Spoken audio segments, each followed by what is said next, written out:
Bienvenue sur Africa 24 dans cette nouvelle édition de l'Africa Tonight. Voici les titres de l'actualité. Réunis en collectif, les étudiants gabonais de France réclament le paiement de leur bourse d'études.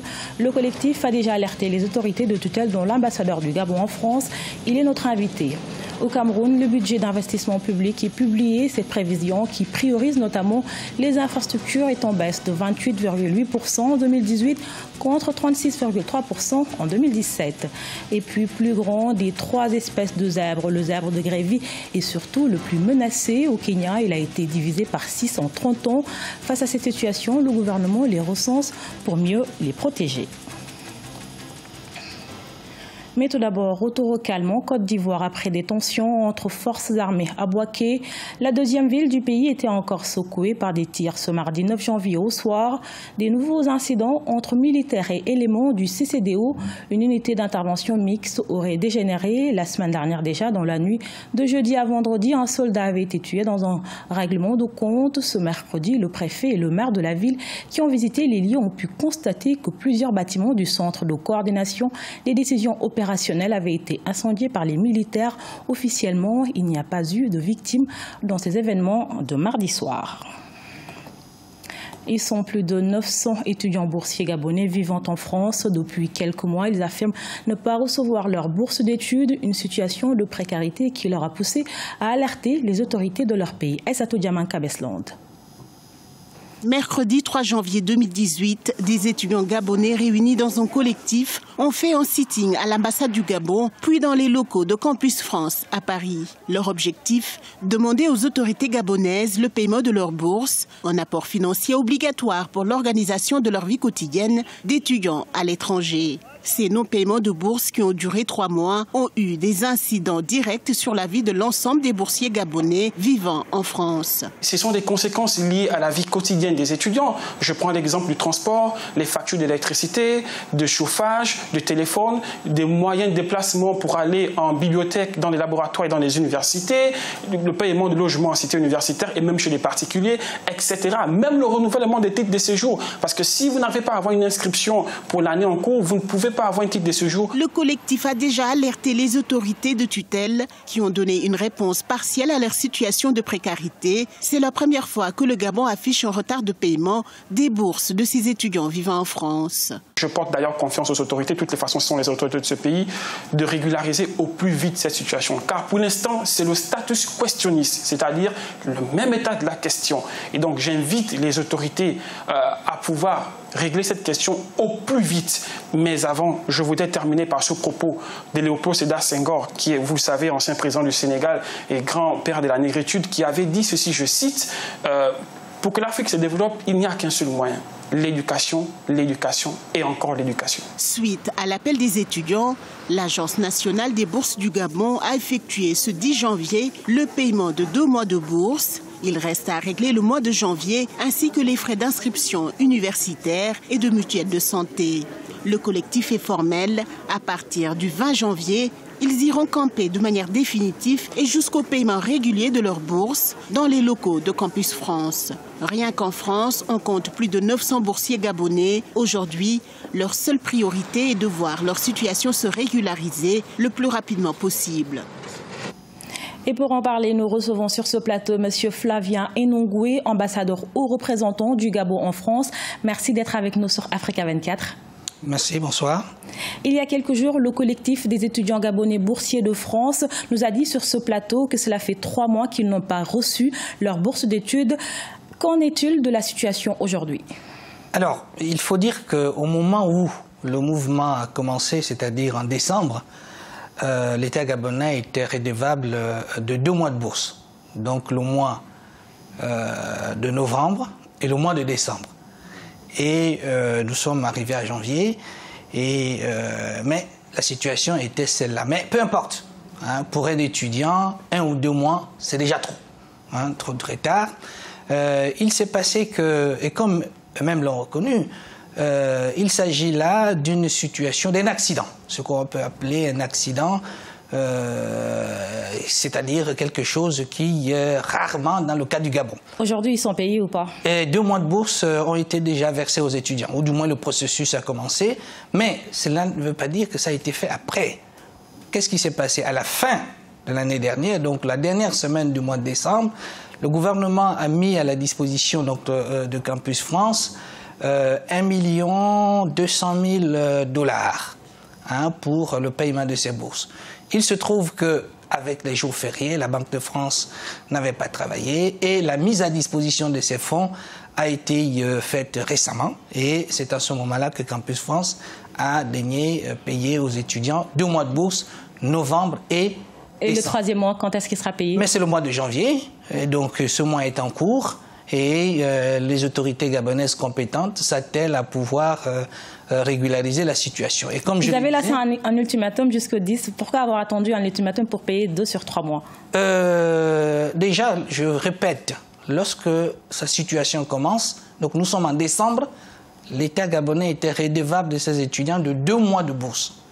Et à la fin du mois, mais c'est pas 3 mois, à la fin du mois de décembre, il a été mis à la disposition de Campus France via la Banque de France, 1 200 000 dollars pour le paiement de ces 2 mois de bourse.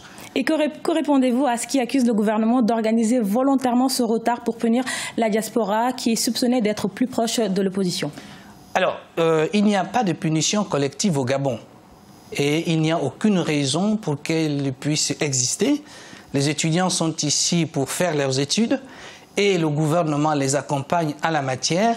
Et pour les autorités gabonaises, il s'agit là d'une tentative de récupération de la part d'entrepreneurs politiques. Et je suis fort aise pour dire, et je me réjouis que les étudiants ne sont pas tombés dans ce piège. Ils sont là pour apprendre et ils le font pour la plupart d'entre eux correctement. Et l'État a le devoir de les accompagner. Quand il y a eu ce non-paiement sur ce plateau, le représentant du collectif nous disait qu'ils n'ont jamais réussi à vous parler personnellement. Qu'avez-vous fait en votre qualité d'ambassadeur du Gabon en France? Je ne voudrais pas entrer dans une polémique avec un jeune compatriote. Vous savez très bien, je pense qu'on pourra parler des choses essentielles. Mais quand il y a un souci, vous êtes le premier à qui il s'adresse. Vous êtes le représentant du Gabon en France. Vous savez très bien, et il l'a dit, qu'ils étaient en contact permanent avec le conseiller en charge des questions académiques à l'ambassade. C'est lui qui traite techniquement ces questions. Et je peux même dire, lorsqu'il vient sur ce plateau, ils avaient déjà la copie du SWIFT de 1 200 000 que justement, est-ce que vous pouvez leur rassurer que cette situation ne se reproduira plus? Alors, là n'est pas le problème. Le problème, c'est que l'État est là pour les accompagner et ça a toujours été le cas. Vous savez, le Gabon est l'un des rares pays aujourd'hui à pouvoir accompagner les élèves de la 6e jusqu'en thèse de doctorat avec les bourses. Il y a au Gabon 120 000 boursiers. 120 000 boursiers, dont 83 000 au secondaire et le reste au supérieur. Et cela coûte, tenez-vous bien, 57 milliards de francs CFA, soit 86 millions d'euros. Et en France seulement, cela coûte 10 millions d'euros, 500 000.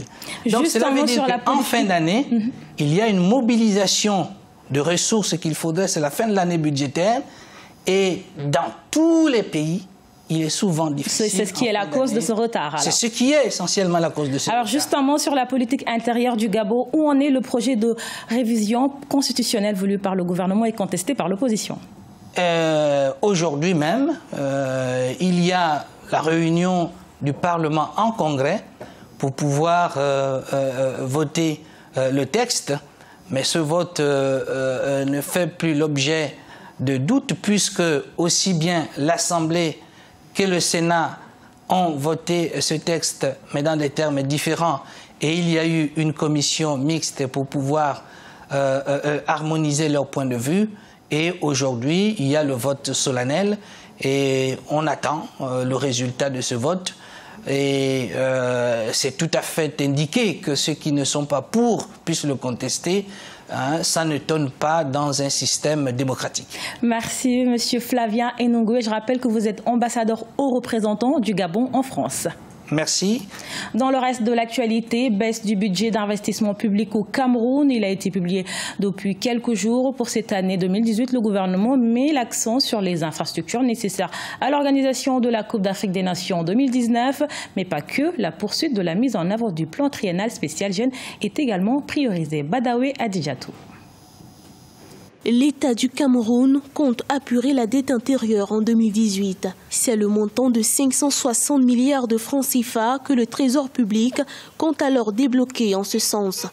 Cette dette intérieure, qui en 2016 était de 402,9 milliards de francs CFA selon la Caisse autonome d'investissement, a quasiment grimpé en 2017 pour atteindre 1047 milliards de francs CFA. L'État fait bien, à mon avis, de régler cette partie de la dette intérieure parce que ce n'est que par ce moyen-là qu'on peut relancer la demande intérieure. C'est par ce moyen-là qu'on permet également aux entreprises d'investir pour être en mesure de satisfaire cet accroissement de la demande intérieure. En août 2017, l'État s'est engagé à solder 180 milliards de francs CFA au profit des entreprises. Au cours des 5 premiers mois de cette année, il a pu investir 98 milliards de francs CFA, l'équivalent de 46,9% du service total. Avec ses 560 milliards de francs CFA, l'État aura réglé en tout près de 900 milliards de francs CFA de dette. Une initiative portée par un programme de relance économique engagé depuis la remontée des cours du pétrole. Au-delà du fonctionnement normal de l'économie et des grands équilibres macroéconomiques, le pays a été obligé d'investir énormément dans des opérations sécuritaires. Cette volonté affichée de l'État du Cameroun devrait à court terme permettre de renforcer les crédits des entreprises, régler les factures des prestataires ou encore de rembourser les crédits TVA. La Caisse autonome d'investissement a annoncé que l'État pensait encore à recourir à des émissions pour s'acquitter de ses dettes dans le long terme. La mesure, qui ne fait pas l'unanimité, est considérée comme une pression de plus sur le service de la dette du pays. Rappelons que l'État du Cameroun a une dette extérieure de 3 991 milliards de francs CFA, dont 111,2 milliards de francs CFA seulement ont pu être apurés en 2017. 7,47 milliards de francs CFA, c'est le montant injecté par la Banque africaine de développement dans l'agrobusiness au Togo. Cette aide vise principalement à contribuer à la création des conditions favorisant une croissance économique inclusive et s'attachera à soutenir l'essor d'un environnement favorable aux investissements. Rappelons que l'institution ambitionne d'accroître la valeur du rendement agricole annuel africain à 500 milliards de dollars d'ici à 2020 contre 280 milliards de dollars en 2010. Comment différencier un zèbre d'un autre? En observant le rayure à l'aide d'un logiciel spécifique qui peut identifier leur code de barre naturel. Une innovation qui a permis de mener à bien le tout premier recensement dans la savane du nord du Kenya des zèbres de Grévy, l'espèce de zèbre la plus menacée d'extinction. Ashley Duprat. 800 bénévoles, défenseurs de la nature ou encore citoyens à s'être mobilisés pour recenser les zèbres de Grévy dans la réserve de Mpala Conservatory, parc qui s'étend sur 48 000 acres de savane. Je me sens vraiment très impliqué dans la préservation des Grévy. Je sens que cela me relie non seulement à cette espèce particulière, mais aussi à la nature dans son ensemble et je pense que c'est une bonne chose. En 30 ans, la population de zèbres impériales, qui fut jadis la plus grande espèce du pays, a été divisée par 6. Lors de la précédente campagne d'identification, seuls 2350 zèbres ont été recensés. Un recensement basé sur la rencontre de la science et de la photographie, permettant d'identifier les zèbres en tant qu'individus et ainsi mieux les protéger. Le système IBIS est un système de calcul qui associe les images d'animaux sauvages qui sont rayées et il utilise des algorithmes et des évaluations d'images basées sur des grilles pour identifier si les images proviennent du même animal. Si 2 images proviennent du même animal, ce système nous aide à identifier tous les individus au sein d'une population entière et à leur donner des identifiants individuels uniques, ce qui à terme nous permet de connaître l'évolution d'une espèce. Une évolution dont l'avenir repose intégralement sur l'industrie du tourisme. En effet, le Kenya accueille plus d'1 million de touristes par an, venant des 4 coins du monde pour voir entre autres des zèbres, mais également des girafes ou encore des éléphants. Ce journal a été réalisé par l'ensemble de la rédaction. Merci pour votre fidélité. Dans un instant, une nouvelle édition de l'actualité sur Africa 24.